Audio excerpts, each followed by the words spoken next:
Welcome to Kappa Feeling, where we dive deep into feeling all of the feelings. I'm Jess, and here we explore spiritual growth, personal development, yoga, meditation, and everything that helps you connect with your true self. Join me as we embrace the journey, one feeling at a time.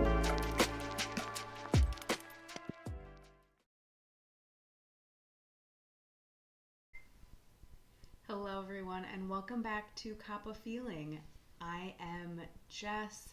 I am your guide on this journey to helping you feel all of your feelings and connect more deeply with yourself. And today we are going to dive into one of my favorite modalities for transformation and self-discovery, and that is journaling. So whether you already have a journaling practice, or if the thought of journaling has seemed overwhelming, you're not sure where to start, how to stay consistent, we're going to cover all of that today. We'll cover roadblocks that can come up, how to work through them. I'll share with you the journal that I created as a kind of a collection of some of the different forms of journaling all in one place to help you kickstart this journey and find that intention of why you want to start and cultivate your journaling practice.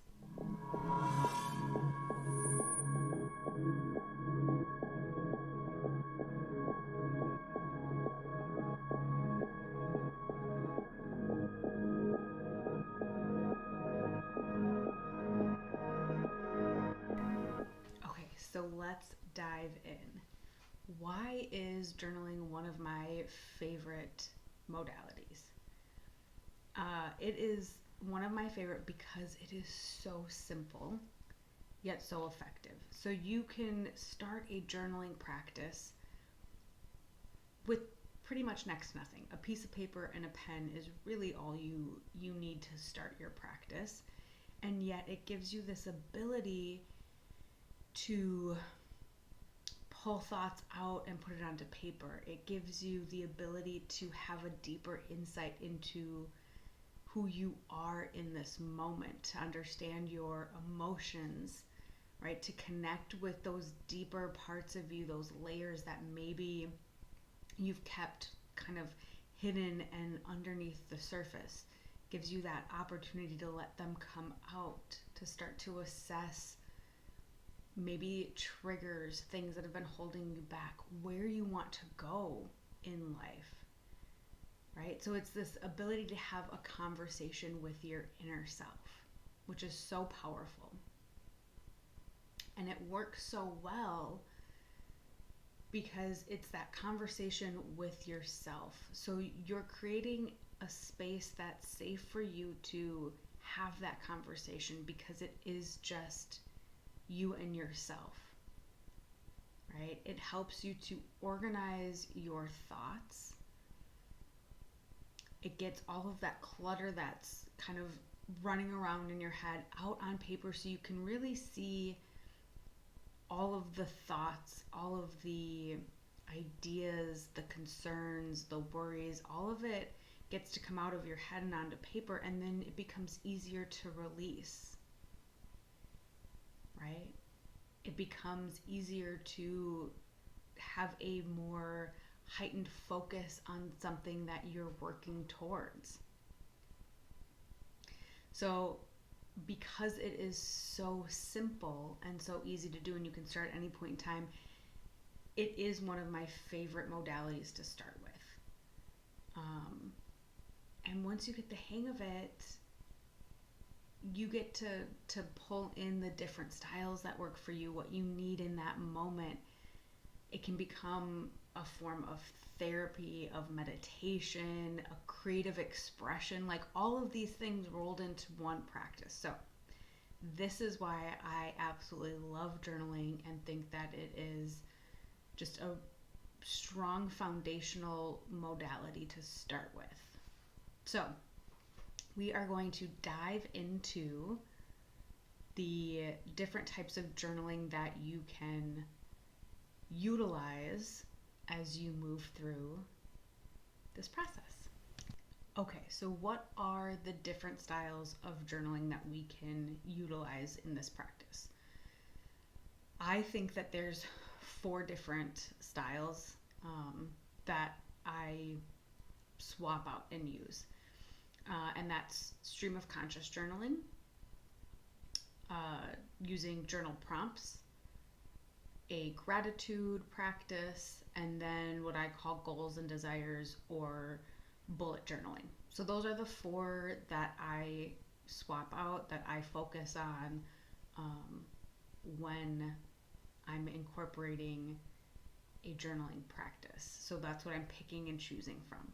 So my all-time favorite is prompted journaling.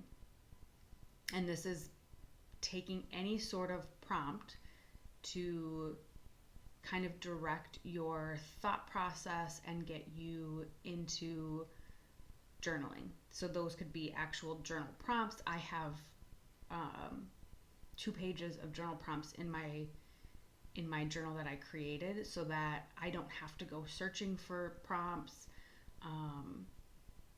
I can just pick one that feels good to explore that day. It also is great because it takes some of the guesswork out of where to start. So being able to just pull from a list of prompts to get you started and get you into that consistent practice of journaling is super helpful. I also will utilize oracle cards. So if I do a card pull, I might be just looking for guidance. What is my message for today? What do my guides, the universe, have for me today? What is the message that they're bringing me? And then I'll pull a card, and from that card and that information, I will then take and use that to journal on. What comes up for me? What am I experiencing? So that's another avenue for journal prompts. And even taking something that's not necessarily a question. So affirmations and mantras are another great place to kind of pull from for that prompted journaling. So the affirmation, I am worthy, it's not a question. It's not asking you to dive deep into that. It's simply a statement. But you can take that affirmation and that statement and you can use it as a tool to navigate what comes up. When I say the words, I am worthy, what do I feel? Where do I feel it in my body? Am I resistant to that particular affirmation? Right? Do I not believe it? Do I believe it? Do I sort of believe it? Maybe in this case, but not in this. So just exploring what affirmations conjure up within is another way to use that prompted journaling space. So that's my favorite of the 4 because it's so versatile and gives you a great jumping off point to get the juices flowing as you journal. Okay, so gratitude journaling is the next one that I really like to start off with if you are new to journaling or trying to figure out what your practice looks like, because the gratitude journaling kind of creates that cascade effect because you are focusing on and thinking about everything that you're grateful for, and it just kind of creates that momentum, right? It creates that ability to see the positive and the things that we maybe kind of take for granted that we really are grateful for, because your gratitude practice is super, super simple. It is literally just writing down 3, 5, 10 things that you are grateful for. And sometimes we get caught up in the, like thinking of all the grandiose big things that we're thankful for, but it starts off super small. I'm thankful for running water. I'm able to, I'm grateful for being able to wash dirty dishes, because that means that I was able to make food and eat dinner in order to have those dirty dishes. And I'm able to wash them in my home because I have running water and I don't have to go down to the stream to wash my utensils. So see how it kind of starts to create that revolving door of gratitude. And it's really great if you think that you don't have enough time to journal, because once again, you're just writing 3 to 5, maybe 10 things that you're grateful for. It's a really lovely one to start your day with and end your day with, because you wake up and bring yourself into a mindset of gratitude by starting the day, the morning off, with bringing your mindset into that space of gratitude. And then you're ending your day the same way. You're giving yourself that time to reflect on everything that you experienced throughout that day and what you're grateful for. So instead of ending your night focused on what didn't go right or what you didn't get done, you're ending your night in that same space of thankfulness and gratitude. So I really like having that gratitude practice to anchor in my day, so in the morning and the evening. The next journaling practice is stream of consciousness journaling. And when I started cultivating my own practice, this was the one that I found to be the most daunting, because there was no framework. It literally is just releasing everything that's in your head without any judgment, any fear, second guessing, am I writing the wrong thing or not? You don't worry about grammar or punctuation. It's just literally letting the thoughts flow from your head and onto paper. And I found it a little intimidating because I was like, I don't even know where to start. So what I suggest when you incorporate stream of consciousness journaling is that you set a timer for yourself and say, I'm going to sit down and I'm going to write for 5 minutes, for 10 minutes, because what happens is those first 30 seconds, minute, maybe even 2 minutes is your brain thinking, I don't even know what to write. What am I supposed to put down? And that is literally what I will write. I will say, I don't know what to write. This is stupid. I can't believe that I'm making myself do this. And then what will happen is, because you're just letting all of that come out, is that those underlying thoughts will start to surface and will start to come out. So I really like stream of consciousness journaling if I feel like there is something below the surface that I'm not quite sure what it is, but that's kind of building towards the surface and ready to be kind of pulled out and released, but I don't know exactly what avenue that's in. So having journal prompts can be a little more challenging because I'm not quite sure what it is that's looking to be brought to the surface. So if I give myself a set amount of time, then I know that I'm just going to be writing whatever comes to my mind. And my mind is all over the place. So sometimes it starts off with, I can't believe I'm doing this. I have no idea what to write. And then some song will pop into my head and those lyrics will get written down that then trigger something else to come up. So when I say I write everything down, everything gets written down. And it doesn't have to make any sort of sense to anyone, including you. And so releasing that expectation that what's coming from your mind and onto paper has to be coherent and in some logical order. It does not. So you can let that go. And then we'll move on to the final of the styles of journaling that I focus on, and that is the goals, desires space of journaling. You can do it as bullet journaling, but it's more of an organizational form of journaling. It can also be a space of creativity if that feels good. So, especially if you're using like an actual bullet journal, um, you can use that as creative space. I like it as a way to kind of organize my thoughts and keep me on track with where I want to go without it having to stay in my head.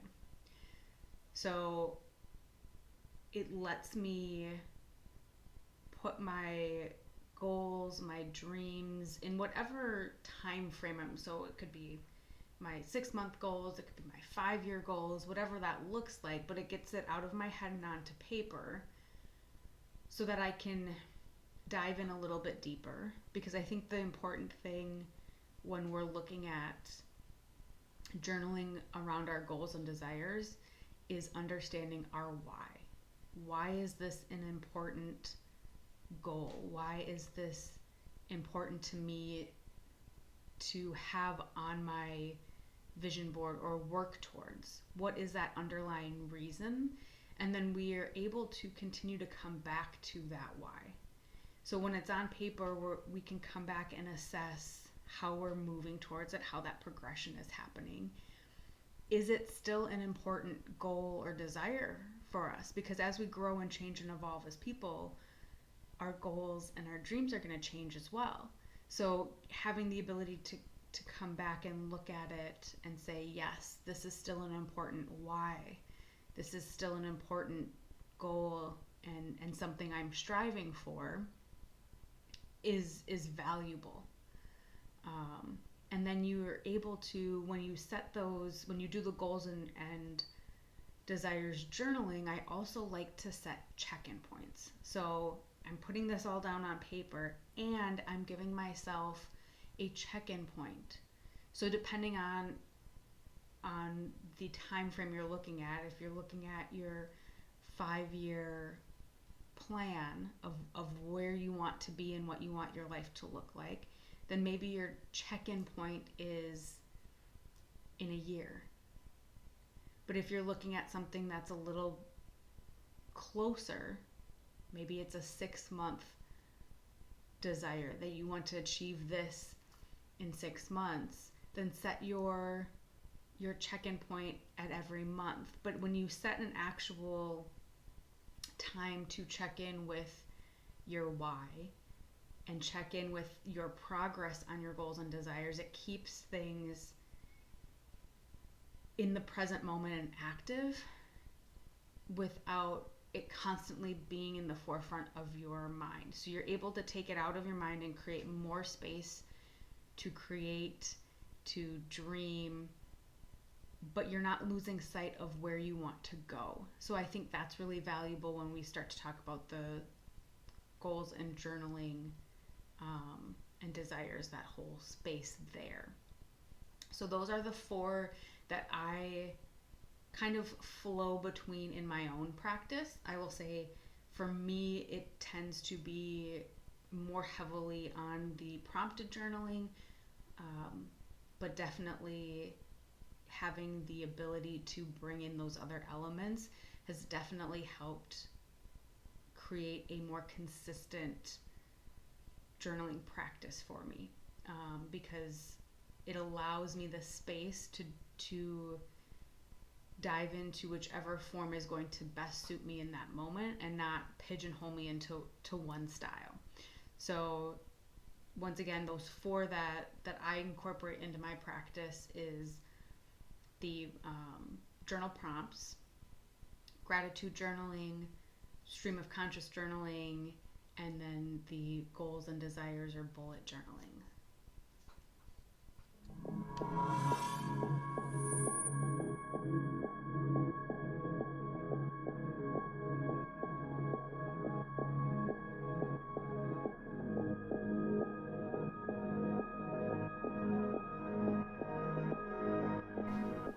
Okay, so Now you might be thinking, Jess, I'm super inspired. I can't wait to start my journaling practice.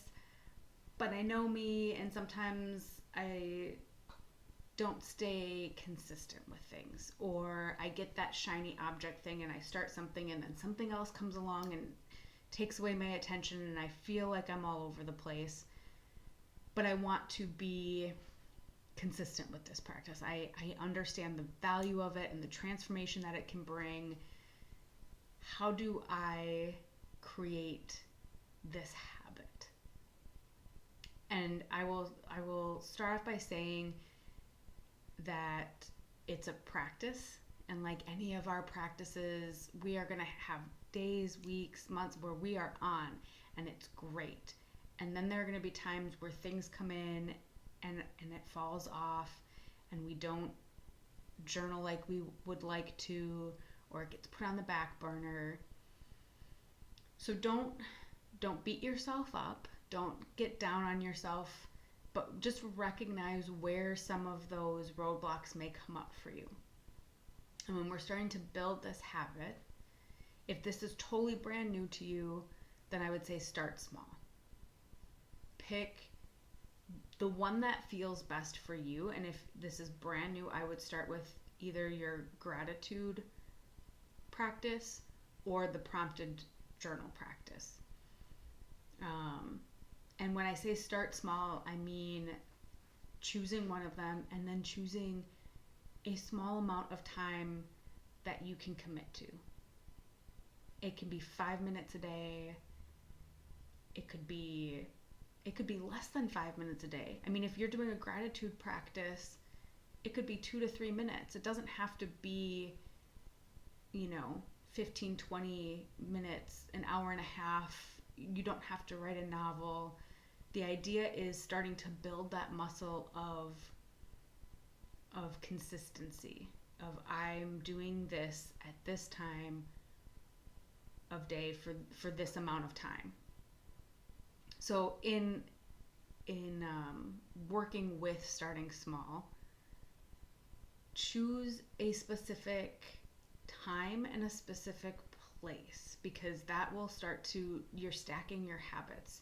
You're creating an ambiance that your mind and body recognizes as this is the time and this is the place where I sit down to journal. So if you're doing a gratitude practice and you want to do it right away in the morning, have a small little notebook next to on your bedside table that right away when you wake up in the morning, you can write out your 5 things that you're grateful for before your feet hit the floor. And it's right there at the end of the day, same thing, 5 things that I'm grateful for today before your head hits the pillow. If you're wanting to move a little bit deeper into your practice and do a little bit more of the writing and the contemplative practice of self-discovery, set a place aside. Maybe it's in your room, maybe it's in the living room or your office, or it's in the same chair every morning, or you do it with your cup of coffee, but something that's building that mind-body connection of this is how I know this is my time to connect to myself. And then using tools that inspire you. So you can absolutely have a digital version of your journal. However, I absolutely love and think it's so powerful to put pen to paper or pencil to paper. But the act of physically writing your journal, your thoughts, builds more of that connection with yourself.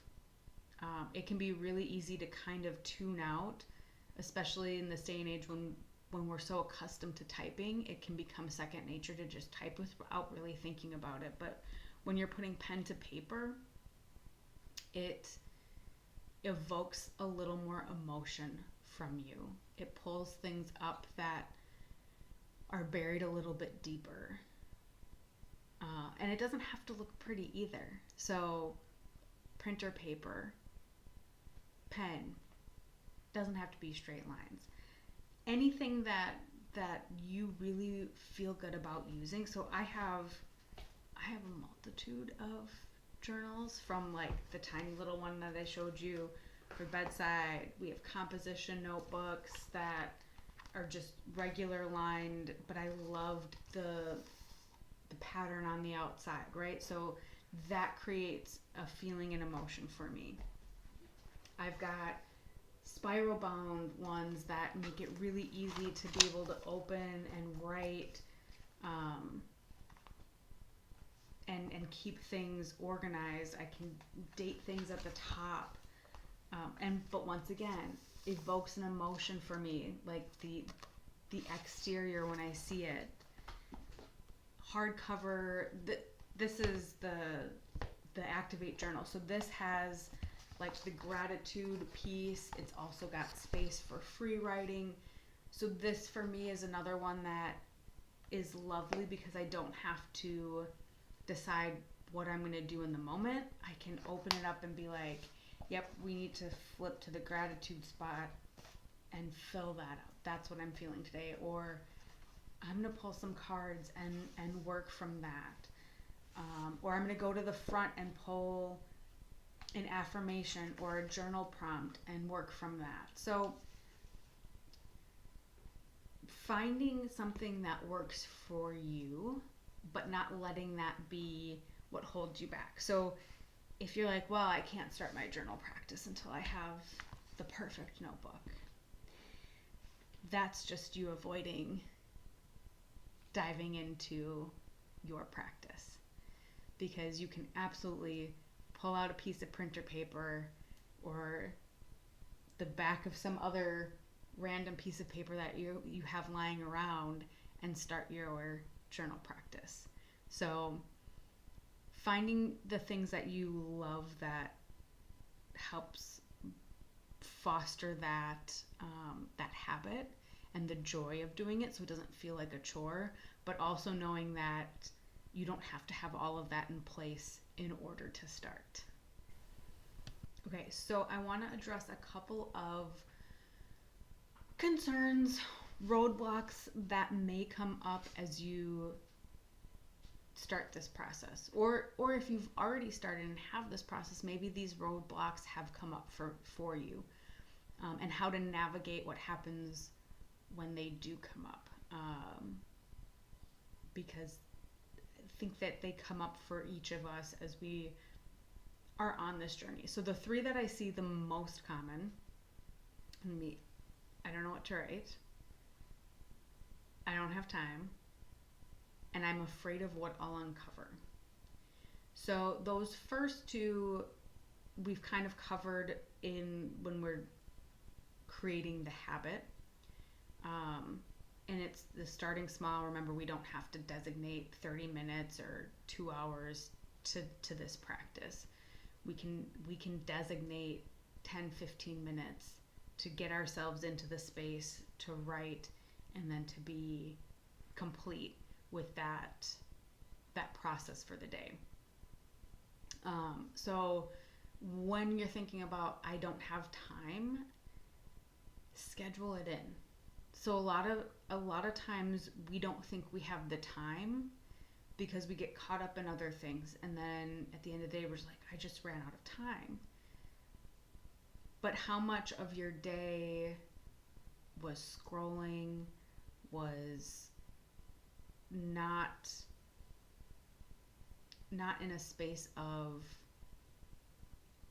productivity where you did have the time, you just didn't think you did, right? So if we schedule, if we say, I want this to be part of my morning routine.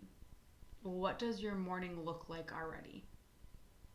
I wake up, I have to get the kids ready and to school, or I get up and I get my workout in, and then I go into the office. Where in your morning do you have 10 minutes? And remember, it doesn't have to be its own thing. So do you wake up in the morning and enjoy a cup of coffee or some cacao? in that space where you're drinking that beverage, can you also use that space to start your journaling practice? Right? So you've already got a habit in place.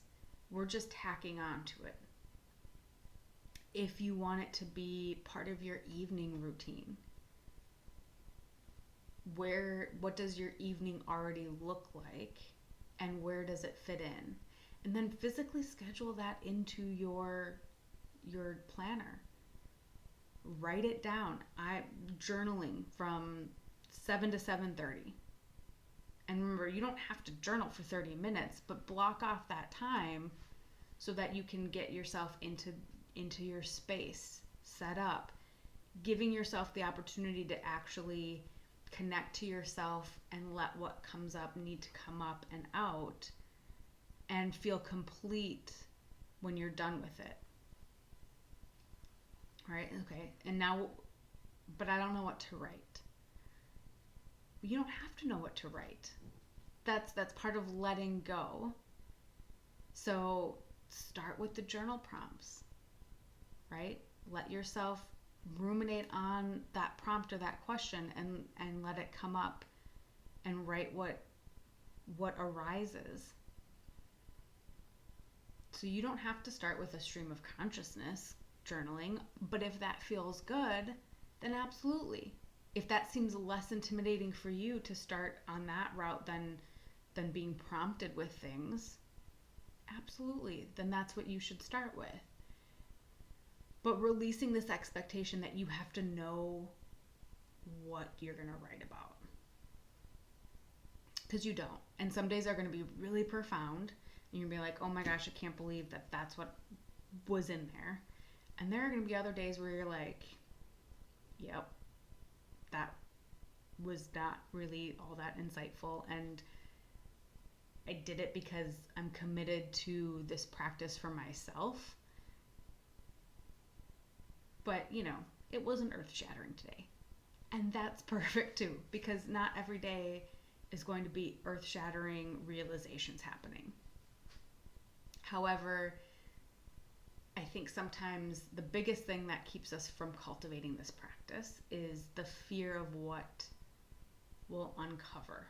What's going to come up if I start to open up the doors and kind of let the emotions and the feelings out and the thoughts out that I've kept pushed down under the surface. And those things they're gonna come up regardless if you bring them up through journaling or if they find their way out in some other form. The beauty about journaling is that it's that conversation with yourself. It's you creating a space where you feel safe to let those feelings up, to let yourself really feel and explore what those emotions are. And you don't have to share anything that comes up. So that's the other thing that's really nice about this practice, is that you can allow all of that energy to come up and out, to express it and put it onto paper, but you don't have to share any of it with anybody.